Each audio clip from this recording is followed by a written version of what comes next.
Hello friends, welcome to your own channel Daily Stock. आज हम आपको टाइम एग्रो पे शेयर एनालिसिस बताने वाले हैं और साथ ही में आपको ये भी बताएंगे कि आपको इस शेयर में निवेश करना चाहिए या नहीं करना चाहिए।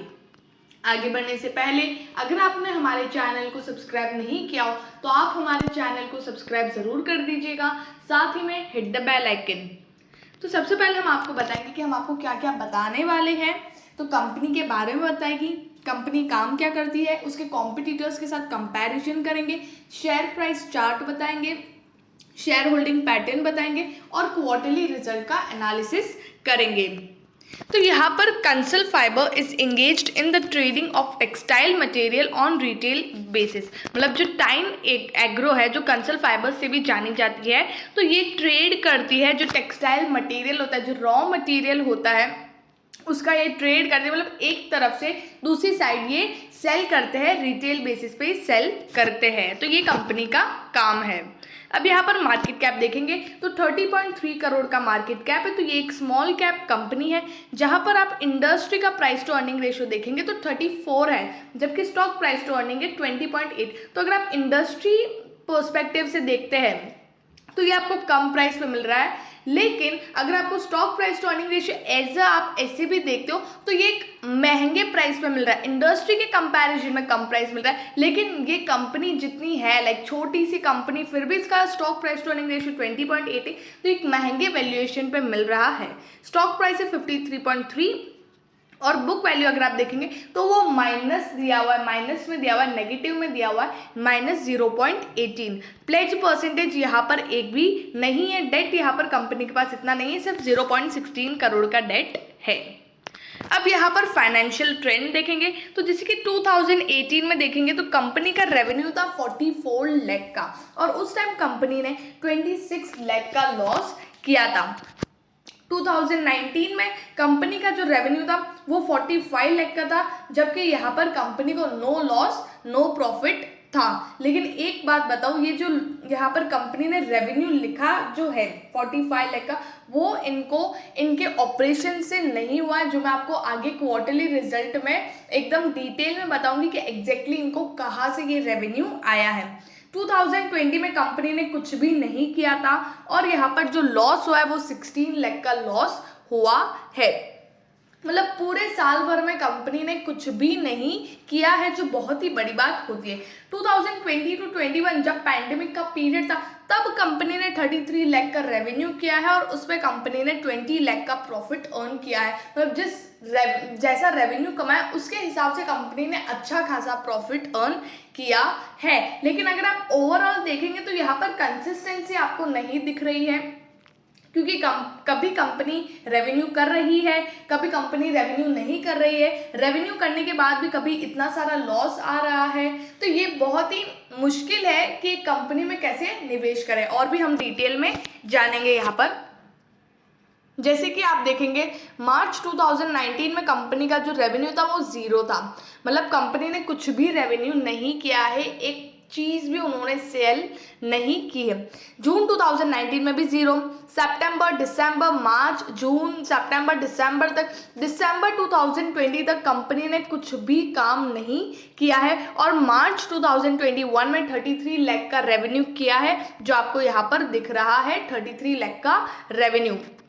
और उस टाइम कंपनी ने यहाँ पर 90% प्रॉफिट अर्न किया है, 90% OPM ऑपरेटिंग प्रॉफिट मार्जिन, जहाँ पर इनके जो एक्सपेंस है वो बहुत कम है और अच्छा खासा प्रॉफिट कंपनी ने अर्न किया है। तो ओवरऑल अगर आप देखेंगे तो दिसंबर 2020 तक कंपनी ने कुछ भी नहीं किया है और ये भी यहाँ पर जो रेवेन्यू दिया हुआ है इन 2018 to 19 में कंपनी ने काम किया, लेकिन 19 to 20 और 20 to 21 में सिर्फ कंपनी ने एक ही क्वार्टर में काम किया है, बाकी कुछ भी नहीं किया है। लेकिन इस क्वार्टर से अगर हम देखें, जून में यहाँ पर कंपनी ने 28 लाख का रेवेन्यू किया है, सितंबर में 4 करोड़ 26 लाख का रेवेन्यू किया है, दिसंबर में 4,49,00,000 का रेवेन्यू किया है। तो यहाँ पर अब जो कंपनी है वो नॉर्मल होने लगी, क्योंकि आप इसके पास्ट ईयर्स भी देखेंगे तो 2012 से अगर आप इसके बैलेंस शीट अगर आप देखते हो तो आप देखेंगे तो वहाँ पर रेवेन्यू बहुत सारे ईयर्स में जीरो है, कुछ भी कंपनी ने सेल नहीं किया। लेकिन कुछ ईयर्स में कंपनी ने लैक्स में, मतलब जैसे 44 लाख 45 लाख इतना रेवेन्यू कंपनी ने किया है। लेकिन अब कंपनी आफ्टर मार्च 2021 कंपनी के रेवेन्यूज देखिए आप बढ़ने लगे, 28 लाख 4 करोड़ 26 लाख।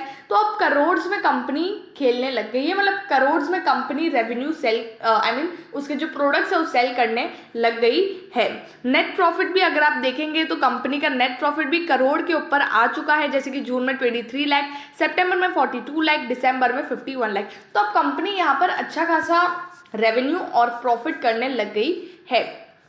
लेकिन यहाँ पर एक और चीज़ है जो कंपनी के लिए नेगेटिव है। यहाँ पर 27.20% जो शेयर होल्ड जो प्रमोटर्स थे जिनका स्टेक था वो अभी जीरो हो चुका है, और डोमेस्टिक इन्वेस्टर्स ने निवेश किया हुआ है 3.53%, जिनके पास 3.53% है, और जो पब्लिक इन्वेस्टर जिसके पास 69.27% था वो अब हो चुका है 96.47%। तो एट द एंड यहाँ पर रिटेल इन्वेस्टर से बाई चांस अगर नेक्स्ट ईयर कंपनी कुछ भी नहीं करती है तो यहाँ पर जो शेयर प्राइस है ऑब्वियसली शेयर प्राइस गिरने लग जाएगा। अभी जिस ऊंचाई से कंपनी का जो शेयर प्राइस बढ़ रहा है वो उसी तरह से कंपनी का शेयर प्राइस गिरने लग जाएगा, और एट द एंड कौन फंसेगा यहाँ पर? Retail investors. तो यहाँ पर प्रमोटर्स ने अपना स्टेक निकाल दिया, तो ये एक बहुत ही नेगेटिव चीज़ है कंपनी के लिए। अब यहाँ पर बात करेंगे इसके कॉम्पिटिटर्स, वो है Adani Enterprise, Redington India, Aegis Logistics, MMTC, Rain Industries, Somany Home, then Cartrade Tech, then Tine Agro. वैसे तो इनका कंपैरिजन हो भी नहीं सकता, क्योंकि टाइन एग्रो एक 30 करोड़ की कंपनी है और बाकी सब कंपनीज भी है, स्मॉल कैप भी है, लार्ज कैप भी है, लार्ज कैप नहीं मिड कैप भी लार्ज कैप भी है। तो यहाँ पर बड़ी बड़ी कंपनीज हैं, तो सेल्स अगर आप उनकी देखेंगे तो वो यहाँ पर, जैसे कि यहाँ पर अगर हम देखें अदानी एंटरप्राइज की, तो 18,757 करोड़ का इनका जो सेल्स है। और उसी जगह अगर हम देख लेंगे कार ट्रेड की सेल्स भी देखेंगे, जो 2500 का मार्केट कैप है, उसकी सेल्स भी 34 करोड़ में है। और टाइन एग्रो की यहाँ पर जो सेल्स है वो है 4 करोड़ 49 लाख, और उसके सामने अगर आप प्रॉफिटेबिलिटी देखेंगे तो वो 51 लाख की है। तो परसेंटेज वाइज अगर हम देखें तो 950% कंपनी को जो है प्रॉफिट हुआ है। तो यहाँ पर ये सब चीज़ अच्छी लग रही है, बट एट द एंड क्या है, यहाँ पर कंसिस्टेंसी अभी भी नहीं लग रही है। 5 ईयर हाई देखेंगे 53.40, जो करंटली इसका न्यू हाई है। यहाँ पर रोज कंपनी नए हाई बना रही है, आज भी 4.91% अप है। जिस तरह से कंपनी परफॉर्म कर रही है उस तरह से यहाँ पर अभी अच्छा खासा परफॉर्म कर रही है। तो यहाँ पर लोग ले रहे, उठा रहे इन शेयर्स को, और यहाँ पर प्रॉफिट भी बुक करने वाले बुक कर रहे हैं। लेकिन एट द एंड अगर यहाँ पर फिर से कंपनी वैसा ही परफॉर्म करने लगती है, फिर से ये रेवेन्यू नीचे आने लगता है, तो यहाँ पर जो कंपनी का जो शेयर प्राइस है वो फिर से यहाँ पर, ये जो यहाँ पर दिख रहा है आपको ग्राफ, वो फिर से ऐसा हो जाएगा। यहाँ पर जो ग्राफ है वो फिर से जो शेयर प्राइस है वो फिर से नीचे गिरने लग जाएगा। तो अगर आपको रिस्क लेना है, अगर आप रिस्की ट्रेडर हो तो आप इस शेयर में निवेश कर सकते हो, क्योंकि अगर यहाँ पर 50% चांस है फिर से अगर रेवेन्यू उतना ऊपर जाने लग गया और इसी तरह से कंपनी ग्रो करने लगी, तो यहाँ पर जो शेयर प्राइस है 53 का, वो आपको 150 250 भी देखने को मिल सकता है। लेकिन अगर नेक्स्ट ईयर से फिर से कंपनी का जो रेवेन्यू है वो फिर से नीचे गिरने लग गया, तो यहाँ पर ये 53 से आपको इसका जो लो है 3 रुपये वो भी दिख सकता है। तो अगर आपको रिस्क लेना हो तो आप इस शेयर में ले सकते हो, लेकिन उतना ही डालिए जितना आपको लगता है कि आप इतना गंवा सकते हो, आप उतना ही पैसा डालिए। और अगर आप रिस्की ट्रेडर नहीं हो तो आपको इस शेयर को अवॉइड करना चाहिए। आई होप आपको टाइन एग्रो के बारे में सब कुछ समझ में आ गया होगा। अगर आपको वीडियो अच्छी लगी तो please like and share and subscribe our channel, और अगर आपको कोई भी डाउट हो तो आप हमें कमेंट सेक्शन में पूछ सकते हो। Thank you.